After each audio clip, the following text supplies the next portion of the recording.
ബാലകൃഷ്ണൻ വീട്ടിനകത്തേക്ക് കയറുകയാണ്. അവിടെ ഇരുന്ന് മലക്കറി അരിയുന്ന ശാരദാമ്മ ഇതൊന്നും കാണുന്നില്ല. പിന്നിൽ വന്ന് നിന്നിട്ട് ഗോപാലകൃഷ്ണൻ പറയുകയാണ്, കൊള്ളാം, എനിക്ക് ഇഷ്ടപ്പെട്ടു. ഇത് കേട്ട് പെട്ടെന്ന് ഞെട്ടിത്തിരിഞ്ഞു നോക്കുകയാണ് ശാരദാമ്മ. ഗോപാലകൃഷ്ണൻ പറയുകയാണ്, ഇത് നീ അങ്ങ് തൂത്തു തുടച്ച് കൊട്ടാരം പോലെ ആക്കിയല്ലോ ശാരദേ. തൂത്തു തുടയ്ക്കുക മാത്രമല്ല, കല്ലിന് മേൽ കല്ല് വെച്ച് പണിതുയർത്തി.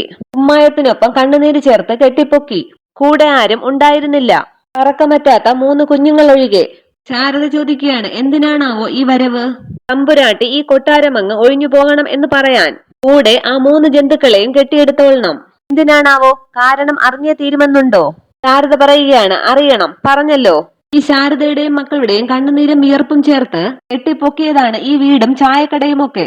അവിടെ നിന്നും പെട്ടെന്നൊരു ദിവസം അവരെയും കെട്ടിപ്പിടിച്ച് പടിയിറങ്ങണം എന്ന് പറഞ്ഞാൽ അതിന്റെ കാരണം എനിക്കറിഞ്ഞേ പറ്റൂ. അന്നേരം അമ്പലത്തിലേക്കുള്ള വഴി മധ്യേ തിരിച്ചു വരികയാണ് ശാലിനി. മുറ്റത്ത് കിടക്കുന്ന കാറ് കണ്ട് നോക്കി നിൽക്കുകയാണ് ശാലിനി. ഗോപാലകൃഷ്ണൻ പറയുകയാണ്, അത് നീയും മക്കളും ഇവിടെ താമസിക്കുന്നത് രാജേശ്വരിക്ക് ഇഷ്ടമല്ല. രാജേശ്വരിയൊന്ന് ശാരദാമ്മ ചോദിക്കുമ്പോൾ ഗോപാലകൃഷ്ണൻ പറയുകയാണ്, നിനക്ക് മനസ്സിലായില്ല? എന്റെ ഭാര്യ എന്ന് പറയുമ്പോൾ ശാരദാമ്മ ചോദിക്കുകയാണ്, അപ്പൊ പിന്നെ ഞാൻ ആരാ? എനിക്ക് ജനിച്ച 3 കുഞ്ഞുങ്ങൾ ആരുടേതാണ്? ഈ താലി എന്റെ കഴുത്തിൽ കെട്ടിയതാരാണെന്നും പറഞ്ഞ് താലിമാല ഉയർത്തി കാണിക്കുകയാണ് ശാരദാമ്മ. ഗോപാലകൃഷ്ണൻ പറയുകയാണ്, ശാരദേ, അതൊക്കെ കഴിഞ്ഞ കഥ. ഒരു ആൺകുഞ്ഞിനെ പ്രസവിക്കാൻ കഴിയാത്ത നിന്നെ ഞാൻ ഉപേക്ഷിച്ചു. അത് സത്യമാണ്. ഇപ്പോൾ നീയോ നിന്റെ മക്കളോ എന്റെ ആരും അല്ല. ശാരദ ചോദിക്കുകയാണ്, പിന്നെ ഈ വീട് ഒഴിഞ്ഞു പോകാൻ പറയാനുള്ള അവകാശം? അവകാശം ഉണ്ടടി. നീ ഇപ്പോ ഒരു സാധനം എന്റെ നേരെ ഉയർത്തി കാണിച്ചില്ലേ, അത് തന്നെ അവകാശം. വീട് ഒഴിഞ്ഞു പോകാൻ തയ്യാറല്ലെങ്കിൽ ഇതിഞ്ഞു തന്നേക്കഴിഞ്ഞും പറഞ്ഞ് ശാരദാമ്മയുടെ താലിമാലയിൽ കയറി പിടിക്കുകയാണ് ഗോപാലകൃഷ്ണൻ. ഞാൻ തന്നെ കെട്ടിയതല്ലേ, എല്ലാ ബന്ധവും ഇവിടെ തീരട്ടെ എന്നും പറഞ്ഞ് അത് പൊട്ടിക്കാൻ ഒരുങ്ങുകയാണ് ഗോപാലകൃഷ്ണൻ. വീട് ഇതെന്റെ താലിച്ചരടാണ്, ഇതെന്റെ പ്രാണനാണ് ഗോപാലേട്ട എന്നൊക്കെ ശാരദാമ്മ പറയുന്നുണ്ട്. താലി കെട്ടിയവൻ കൂടെ ഇല്ലല്ലോ, പിന്നെ എന്തിനാടി ഈ താലി? ഇതിഞ്ഞു തന്നേക്ക് എന്ന് പറഞ്ഞ് ദേഷ്യപ്പെടുകയാണ് ഗോപാലകൃഷ്ണൻ. അന്നേരം മുറ്റത്ത് നിന്ന ശാലിനി കഴുത്തിൽ കിടന്ന ഷാൾ എടുത്ത് ചുരുട്ടിക്കൊണ്ട് അകത്തേക്ക് കയറുകയാണ്. ശാരദാമ്മ പറയുകയാണ്, വിടു ഗോപാലേട്ട, മഹാപാപം ചെയ്യരുത്. ആ ഒരു പാപം കൂടി എന്റെ അക്കൗണ്ടിൽ ഇരുന്നോട്ടടി. വിടിങ്ങോട്ടെന്നും പറഞ്ഞ് വീണ്ടും പൊട്ടിക്കാൻ ഒരുങ്ങുകയാണ് ഗോപാലകൃഷ്ണൻ. അന്നേരം ശാലിനി ഗോപാലകൃഷ്ണന്റെ കയ്യിൽ കയറി പിടിച്ചിട്ട് പറയുകയാണ്, വിട് എന്ന് പറഞ്ഞിട്ട് ഗോപാലകൃഷ്ണന്റെ കൈ പിടിച്ച് തിരിക്കുകയാണ് ശാലിനി. പെട്ടെന്ന് കൈ വിട്ടിട്ട് ദേഷ്യം കൊണ്ട് ജ്വലിക്കുകയാണ് ശാലിനി. ഗോപാലകൃഷ്ണൻ ചോദിക്കുകയാണ്, എന്താടി നീ കാണിച്ചത്? കൈ ചൂണ്ടിക്കൊണ്ട് ശാലിനി പറയുകയാണ്, എന്റെ അമ്മയുടെ ദേഹത്ത് കൈവച്ചുവല്ലേ, നിങ്ങളോട് ഇതല്ല കാണിക്കേണ്ടത്. ചെരുപ്പെടുത്ത് അടിക്കുകയാണ് വേണ്ടത്. ക്ഷമിക്കുകയാണ് ഞാൻ, കടന്നു പോടോ പുറത്തെന്ന് പറഞ്ഞ് വീണ്ടും ദേഷ്യപ്പെടുകയാണ് ശാലിനി. അത് കേട്ട് ശാരദയെന്ന് വിളിക്കുകയാണ് ഗോപാലകൃഷ്ണൻ. അത് കേട്ട് ശാരദാമ്മ പറയുകയാണ്, മോളെ, എന്ത് പറഞ്ഞാലും നിന്റെ അച്ഛനല്ലേ? അതിനുശേഷം ഒന്ന് തുപ്പി കാണിച്ചിട്ട് ശാലിനി പറയുകയാണ്, ഇയാളാണോ അച്ഛൻ? 10-20 വർഷം, അതിനിടയിൽ എത്രയോ രാപ്പകലുകൾ. ജനിപ്പിച്ച 3 മക്കൾ ഉണ്ടോ, ഉറങ്ങിയോ, ഉയരോടെ ഉണ്ടോ എന്നുപോലും അന്വേഷിക്കാത്ത ഇയാളാണോ അച്ഛൻ? ഗോപാലകൃഷ്ണൻ പറയുകയാണ്, എടി, നീ ഇതിന് അനുഭവിക്കും. വീണ്ടും ശാലിനി പറയുകയാണ്, കടന്നു പോടോ. അതിനുശേഷം ഗോപാലകൃഷ്ണനെ കഴുത്തിന് പിടിച്ച് പുറത്തേക്ക് തള്ളുകയാണ് ശാലിനി. ഗോപാലകൃഷ്ണൻ ശാരദാമ്മയോട് പറയുകയാണ്, ശാരദേ, നീ ഇത് കാണുന്നുണ്ടല്ലോ അല്ലേ? ശാലിനി പറയുകയാണ്, എന്റെ അമ്മയുടെ മേലെയാണ് നിങ്ങൾ കൈവച്ചത്. ധൈര്യമുണ്ടെങ്കിൽ ഒന്നുകൂടി ചെയ്യടോ. എന്താ, ഒന്ന് തൊട്ടു നോക്കാൻ ധൈര്യമുണ്ടോ നിങ്ങൾക്ക്? ഗോപാലകൃഷ്ണൻ പറയുകയാണ്, പാമ്പിനെയാണ് നീ നോവിച്ചു വിടുന്നത് ഈ ഗോപാലകൃഷ്ണനെ, നിന്റെ അച്ഛനെ. മുറിവേറ്റത് രാജവെമ്പാലേക്കാണെങ്കിലും അത് ചിലപ്പോൾ ക്ഷമിച്ചുവെന്നിരിക്കും. പക്ഷേ ഈ ഗോപാലകൃഷ്ണൻ ക്ഷമിക്കില്ലടി. എണ്ണിക്കോ ശാരദേ, ഒരു രാത്രി തികച്ചുറങ്ങില്ല. നീയും നിന്റെ മക്കളും ഈ വീട്ടിൽ. ഞാനാ പറയുന്നത്, അറിയാമല്ലോ നിനക്ക് ഗോപാലകൃഷ്ണനെ. എടോ, തന്നെ ഞാനെന്നും പറഞ്ഞ് വീണ്ടും ഗോപാലകൃഷ്ണന്റെ കഴുത്തിന് കുത്തിപ്പിടിക്കുകയാണ് ശാലിനി. അതിനുശേഷം ഗോപാലകൃഷ്ണനെ പുറത്തേക്ക് തള്ളുകയാണ് ശാലിനി. മുറ്റത്തെ തുളസിത്തറയിൽ വന്നിടിച്ചു നിൽക്കുകയാണ് ഗോപാലകൃഷ്ണൻ. ശാലിനി പറയുകയാണ്, ഓർത്തു വെച്ചോ ഗോപാലകൃഷ്ണ, ഇനി ഈ പടിക്കുള്ളിൽ നിങ്ങളുടെ വൃത്തികെട്ട കാലുകൾ ചവിട്ടിയാൽ ഒരു രാത്രിയല്ല, ഒരു മണിക്കൂർ തികച്ചുണ്ടാവില്ല നിങ്ങൾ. തരിവാൾ ഇരിപ്പുണ്ട് അടുക്കളയില്, അതുകൊണ്ട് നിങ്ങളെ ഈ കാല് ഞാനങ്ങ് എടുക്കും. അധികം പറയാൻ നിൽക്കേണ്ട, എന്റെ നിയന്ത്രണം പോയി നിൽക്കുവാണ്. പിന്നെ പുത്തൻ ഭാര്യയോടൊപ്പം മൂടി പുതച്ചു കിടന്നുറങ്ങാനേ നിങ്ങൾ ഉണ്ടാവില്ല ഗോപാലകൃഷ്ണ. പൊക്കോ ഇവിടെന്ന്, പോകാൻ. അതിനുശേഷം അവിടെ നിന്നും പോവുകയാണ് ഗോപാലകൃഷ്ണൻ. മോളെ, അയാളെന്ന് ശാരദാമ്മ പറയുമ്പോൾ ശാലിനി പറയുകയാണ്, ഒന്നും ചെയ്യില്ലമ്മേ, ചെയ്യാൻ സമ്മതിക്കില്ല ഈ ശാലിനി. പിന്നീട് കാണിക്കുന്നത് സർലയുടെ വീടാണ്. അവിടെ മുകളിൽ നിന്നും സ്റ്റെപ്പിലൂടെ ചാടി ഇറങ്ങി വരികയാണ് സുസ്മിത. അമ്മേ എന്ന് പറഞ്ഞ് വിളിക്കുകയാണ് സർല. എന്താ മോളെ എന്ന് ചോദിക്കുന്നുണ്ട് സർല. അമ്മേ, ഞാനൊരു കാര്യം സാധിച്ചു തരുമോ അമ്മേ? എന്റെ മോളുടെ ഏതാഗ്രഹമാണ് ഞാൻ സാധിച്ചു തരാത്തത്? ഇപ്പോ എന്താ എന്റെ പൊന്നുമോൾക്ക് വേണ്ടതെന്ന് പറയൂ. എനിക്ക് അവിടെ വരെ ഒന്ന് പോകണം അമ്മേ, അവനെ കാണണമെന്ന് ഒരു തോന്നൽ. അത് കേട്ട് ഒന്നും അറിയാത്ത പോലെ സർല ചോദിക്കുകയാണ്, എവിടെ? ഓ, ഈ അമ്മ എന്താ ഒന്നും അറിയാത്ത പോലെ എന്ന് ചോദിക്കുമ്പോൾ സർല പറയുകയാണ്, ഓ വിഷ്ണുവിനെയോ? അതെ എന്ന് പറയുകയാണ് സുസ്മിത. ഞാനൊന്ന് വിളിച്ചു നോക്കട്ടെ മോളെ. ചോദിക്കാതെയും പറയാതെയും കയറി ചെല്ലുന്നത് ഒരു മര്യാദകേടല്ലേ? പോരാതെ കാര്യങ്ങൾ ഇത്രയും ആയ സ്ഥിതിക്ക്. അതിനുശേഷം സത്യഭാമയെ ഫോൺ വിളിക്കുകയാണ് സരള. സരളെ, ആ പറയൂ സരളെ. ഭാമേ, എന്റെ മോൾക്ക് ഒരാഗ്രഹം. എന്താന്ന് ചോദിക്കുമ്പോൾ സരള പറയുകയാണ്, അവൾക്ക് നിന്റെ വീട്ടിലേക്ക് ഒന്ന് വരണമെന്ന്. അതിനെന്താ സരളെ, അവൾക്ക് എപ്പോൾ വേണമെങ്കിലും ഈ വീട്ടിലേക്ക് വരാമല്ലോ. ഇപ്പോ ഇതിവളുടെ സ്വന്തം വീട് തന്നെയല്ലേ? ശരി സത്യഭാമേ, ഞാൻ പറയാം അവളോട്.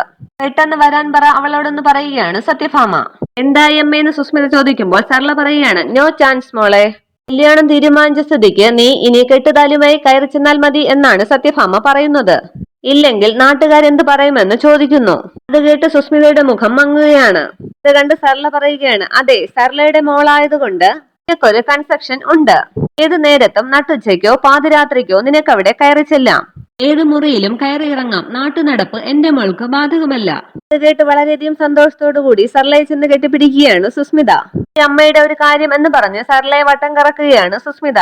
പിന്നീട് കാണിക്കുന്നത് ബുള്ളറ്റിൽ പോകുന്ന വിഷ്ണുവിനെ ഫോൺ ചെയ്യുന്ന ദാസനെയാണ്. ആശാൻ, ഇത് എവിടെയാണ്? വിഷ്ണു പറയുകയാണ്, ഞാനൊരു സ്ഥലം വരെ പോവുകയാണ്. മനസ്സിലായി. പിന്നെ ഈ പ്രേമ നൈരാശ്യം ബാധിച്ച ആളെ പോലെ എന്തിനാ ഇങ്ങനെ ഒറ്റയ്ക്ക് പോകുന്നതെന്നാണ് ഞാൻ ചോദിച്ചത്. എടാ, എനിക്ക് അവളെ ഒന്ന് കാണണം. അതിന് നീയൊന്നും കൂടെ വന്നാൽ പറ്റില്ല. ആര്? ഏട്ടത്തിയമ്മയെന്ന് ചോദിക്കുകയാണ് കമലൻ. അമ്മോ, ഇത് എന്ത് ഭാവിച്ചാണ് ആശാൻ? അവൾ ആളൊരു ചട്ടമ്പിയാണ്. പ്രശ്നമൊന്നും ഉണ്ടാക്കരുത്. പറഞ്ഞില്ല എന്ന് വേണ്ട. എടാ, അവൾക്ക് എപ്പോൾ എന്നെ കണ്ടാലും ദേഷ്യമാണ്. എടാ, ഞാൻ അവളോട് ഒരു തെറ്റും ചെയ്തിട്ടില്ലല്ലോ. അപ്പൊ ഈ ദേഷ്യത്തിന്റെ കാര്യം എന്താണെന്ന് എനിക്കറിയണ്ടേ? വേണമല്ലോ. അത് വേണം. പക്ഷേ എന്ന് കമലൻ പറയുമ്പോൾ വിഷ്ണു പറയാണ്, ഒരു പക്ഷേയും ഇല്ല. ഞാൻ അവളുടെ ഹോട്ടലിലേക്ക് പോകുവാണ്. അവളെ കണ്ട് നേരിട്ട് തന്നെ ചോദിക്കണം എന്താ നിന്റെ പ്രശ്നമെന്ന്. എന്റെ പൊന്നാശാനെ, നിങ്ങൾ ഇങ്ങനെ ചാടി പുറപ്പെട്ടൊന്നും ചെയ്യരുത്. മുമ്പ് നമ്മൾ രണ്ടാളും ഒന്നിച്ചു ചെന്നപ്പോൾ തന്നെ അവിടുത്തെ അവസ്ഥ ഓർമ്മയുണ്ടല്ലോ.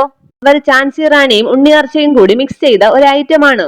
ആശാൻ ഒറ്റയ്ക്ക് പോയാൽ ടിപ്പറിന്റെ അടിയിൽപ്പെട്ട തവള പോലെ ആയിപ്പോവും ആണ് എന്റെ പേടിയെന്ന് പറയുമ്പോൾ വിഷ്ണു പറയുന്നു, ഓ ഒന്ന് പോടാ അവിടുന്ന്. അവൾ ഉണ്ണിയാർച്ചയാണെങ്കിൽ ഞാൻ തച്ചോളി ഒതന്നാണ്. അതും പഴശ്ശിരാജയും കൂടിയുള്ള മിക്സ് ആണെന്ന് അവൾ അറിയട്ടെ. എടാ, അവൾക്ക് ആ ചിരവ കുത്താനുള്ളത് ആയിരിക്കും. പക്ഷെ എനിക്കതൊരു പൂച്ചെണ്ടാണ്. അതല്ലെങ്കിൽ അവളെ അണിയിക്കാനുള്ള പൂമാല. മനസ്സിലായോ? അങ്ങനെ പറഞ്ഞ് റോഡിലേക്ക് നോക്കുമ്പോൾ നടന്നു വരുന്ന ശാലിനിയാണ് വിഷ്ണു കാണുന്നത്. പക്ഷേ ആശാനെ, ഞാൻ പറയുന്നതെന്ന് കമലം പറയുമ്പോൾ വിഷ്ണു പറയുകയാണ്, എടാ ഫോൺ വെക്കടാ, അവൾ ഇവിടെ വരുന്നുണ്ട്. നേരിട്ട് തന്നെ എന്ന് പറയുകയാണ് വിഷ്ണു.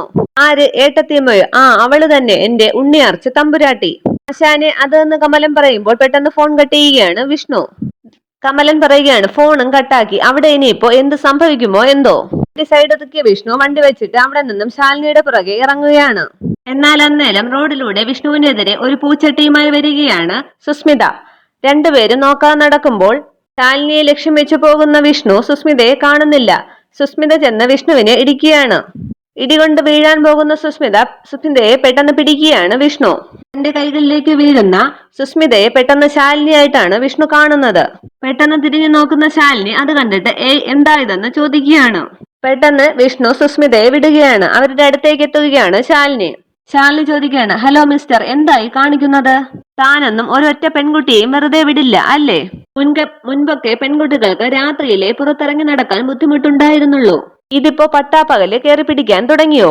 തന്നെയൊക്കെ എന്താ ചെയ്യേണ്ടത് എന്നറിയാമോ? അത് കേട്ട് വിഷ്ണു പറയുകയാണ്, ഞാൻ അങ്ങനത്തെ ആളല്ല, കുട്ടി വെറുതെ എന്ന് പറയുമ്പോൾ ശാലിനി പറയുകയാണ്, പിന്നെ ആരാ? മജിസ്ട്രേറ്റോ? ഞാനിപ്പോ എന്റെ കൺമുന്നിൽ കണ്ടതല്ലേ താൻ കാണിച്ച തെമ്മാടിത്തരം. പറയുകയാണ്, അയ്യോ പ്ലീസ് അങ്ങനെയൊന്നും പറയല്ലേ. കുട്ടിക്ക് എന്നെ മനസ്സിലാകാത്തത് കൊണ്ടാണ്. ഞാൻ അന്ന് നിങ്ങളുടെ കുടുംബശ്രീ ഹോട്ടലിൽ വന്ന് ഭക്ഷണം കഴിക്കാൻ കൂടെ ഒരു കൂട്ടുകാരനും ഉണ്ടായിരുന്നില്ലേ, ഓർമ്മയില്ലേ?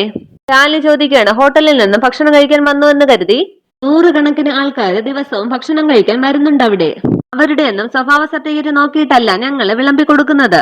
കള്ളനും കൊലപാതകയും പെണ്ണുപിടിയനും ഒക്കെ ഉണ്ടാവും ആ കൂട്ടത്തില്.